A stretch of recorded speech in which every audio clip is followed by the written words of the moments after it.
Assalamualaikum warahmatullahi wabarakatuh. Halo, apa kabar teman-teman kelas 6? Semoga selalu dalam keadaan sehat walafiat dan dalam lindungan Allah Subhanahu wa taala. Dan semoga teman-teman masih tetap semangat untuk belajar walaupun sekarang kita masih dalam keadaan PJJ ya. Bertemu lagi dengan Bu Elis dalam pembelajaran bahasa Indonesia. Kali ini kita akan masuk ke bab yang baru, yaitu mengenai makna kata dan istilah. Teman-teman, tolong perhatikan dengan baik ya apa yang akan dijelaskan nanti. Yuk kita saksikan bersama video pembelajaran hari ini.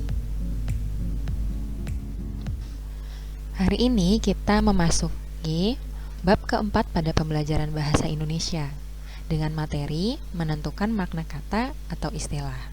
Sebelum melanjutkan, teman-teman harus mengetahui dulu tujuan dari pembelajaran kita hari ini. Tujuan pembelajaran kita hari ini adalah siswa mampu menentukan makna kata atau istilah dari suatu bacaan. Nah, baik, kita akan lanjut. Apa itu makna kata atau istilah? Makna adalah arti atau maksud yang terkandung dari suatu kata atau istilah. Pembahasan pokok pada hari ini adalah makna kata dan makna istilah. Apakah mereka berbeda? Tentu berbeda. Kita akan lihat di mana perbedaannya. Yang pertama, mengenai makna kata. Makna kata bisa bermacam-macam. Yang pertama adalah makna denotasi atau makna kata yang menunjukkan pengertian sebenarnya.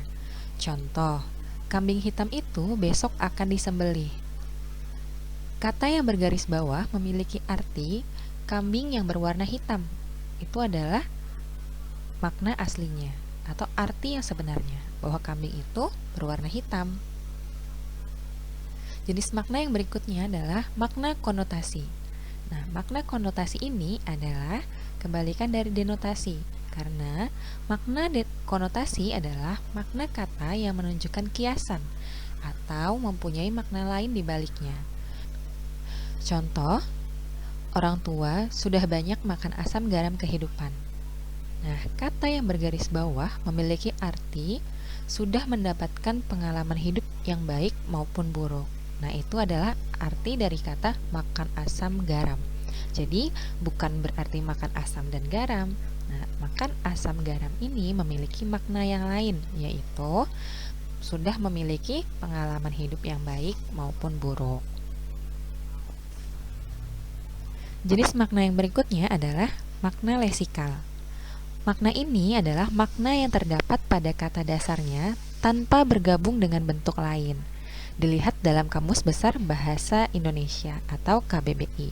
Nah, untuk menentukan makna ini, teman-teman harus menggunakan Kamus Besar Bahasa Indonesia atau KBBI. Contoh, lentera. Nah, lentera jika kita buka dalam Kamus Besar Bahasa Indonesia, artinya adalah lampu kecil tertutup kaca. Nah, jadi teman-teman, jika teman-teman ingin mengetahui makna dari suatu kata, teman-teman juga bisa menggunakan Kamus Besar Bahasa Indonesia. Selanjutnya, kita akan membahas beberapa kata lesikal dalam kehidupan kita. Contoh yang pertama adalah hujan. Jika kita cari pada Kamus Besar Bahasa Indonesia, hujan memiliki makna titik-titik air yang berjatuhan dari udara karena proses pendinginan. Kata berikutnya adalah senja. Dalam Kamus Besar Bahasa Indonesia, senja memiliki makna waktu atau hari setengah gelap sesudah matahari terbenam. Dan yang terakhir adalah rumah. Rumah dalam Kamus Besar Bahasa Indonesia memiliki arti bangunan untuk tempat tinggal. Selanjutnya adalah mengenai makna istilah. Makna istilah adalah kata yang dipakai sebagai nama atau lambang dan mengungkapkan makna konsep, proses, keadaan, atau sifat khas dalam bidang ilmu pengetahuan, teknologi, seni, dan lainnya. Contoh, makna istilah yang ada dalam ilmu pengetahuan. Ada reboisasi, adaptasi, erosi, dan predator. Reboisasi memiliki makna penanaman kembali hutan yang telah ditebang atau tandus atau gondol. Nah, untuk mengetahui makna ini, teman-teman juga bisa menggunakan Kamus Besar Bahasa Indonesia atau yang kita singkat dengan KBBI. Kata istilah adaptasi memiliki makna penyesuaian diri terhadap kondisi lingkungan. Sedangkan istilah erosi memiliki makna pengikisan permukaan bumi oleh air yang mengalir, es, angin, dan gelombang atau arus. Predator memiliki makna binatang yang hidupnya dari memangsa binatang lain. Nah, inilah istilah-istilah yang digunakan dalam ilmu pengetahuan. Tentu masih banyak lagi. Berikutnya adalah makna istilah pada dunia kesehatan. Ada kata amputasi, infeksi, imunisasi, dan dosis. Mari kita cari tahu makna dari masing-masing kata tersebut. Yang pertama, amputasi memiliki makna proses pemotongan bagian tubuh. Infeksi memiliki makna kemasukan bibit penyakit, ketularan penyakit, atau peradangan. Sedangkan imunisasi memiliki makna upaya pengebalan terhadap penyakit melalui penyuntikan vaksin agar tubuh membuat antibodi untuk mencegah penyakit tertentu. Dan dosis memiliki makna takaran obat untuk sekali pakai, baik itu dimakan, diminum, disuntikan, dan sebagainya dalam jangka waktu tertentu. Sama seperti tadi, makna istilah ini juga dapat kalian temukan dalam Kamus Besar Bahasa Indonesia. Berikutnya adalah makna istilah yang terdapat pada bidang kependudukan.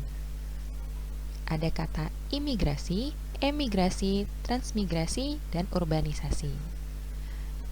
Untuk istilah yang pertama yaitu imigrasi memiliki makna perpindahan penduduk negara lain ke negara tertentu untuk menetap. Contohnya adalah misalnya ada penduduk dari negara Saudi Arabia lalu dia pindah ke Indonesia. Karena dia masuk ke negara tertentu, maka prosesnya disebut dengan imigrasi. Sedangkan emigrasi memiliki makna pindah dari tanah air sendiri ke negeri lain untuk tinggal menetap di sana. Contoh seperti orang Indonesia yang pergi ke luar negeri untuk menetap di negara tersebut. Yang ketiga adalah transmigrasi, yang memiliki makna perpindahan penduduk dari satu daerah atau pulau yang berpenduduk padat ke daerah atau pulau lain yang berpenduduk jarang. Dan yang terakhir adalah urbanisasi, memiliki makna perpindahan penduduk secara berduyun-duyun dari desa atau kota kecil atau dari daerah ke kota yang besar atau ke kota tempat pusat pemerintahan. Ya, ini adalah beberapa contoh istilah pada kependudukan. Berikutnya, ada makna istilah lain di luar dari ketiga bidang sebelumnya. Yaitu ada kata investor, kolektor, infrastruktur, revolusioner. Investor memiliki makna orang yang menanamkan modal pada sebuah usaha. Kolektor memiliki makna orang yang mengumpulkan benda untuk dikoleksi. Infrastruktur memiliki makna prasarana atau segala sesuatu yang merupakan penunjang utama terselenggaranya suatu proses, baik itu usaha, pembangunan, proyek, dan sebagainya. Revolusioner memiliki makna cenderung menghendaki perubahan secara menyeluruh dan mendasar. Berikutnya ada istilah destinasi, takaran, konversi, dan aktivitas. Destinasi memiliki arti atau makna tempat tujuan. Takaran memiliki makna ukuran.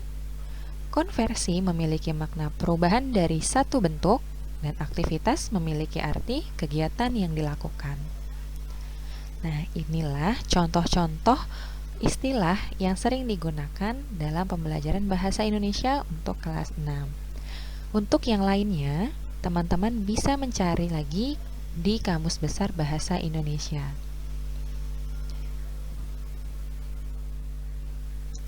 Baik, kita akan masuk ke contoh soal agar teman-teman lebih memahami.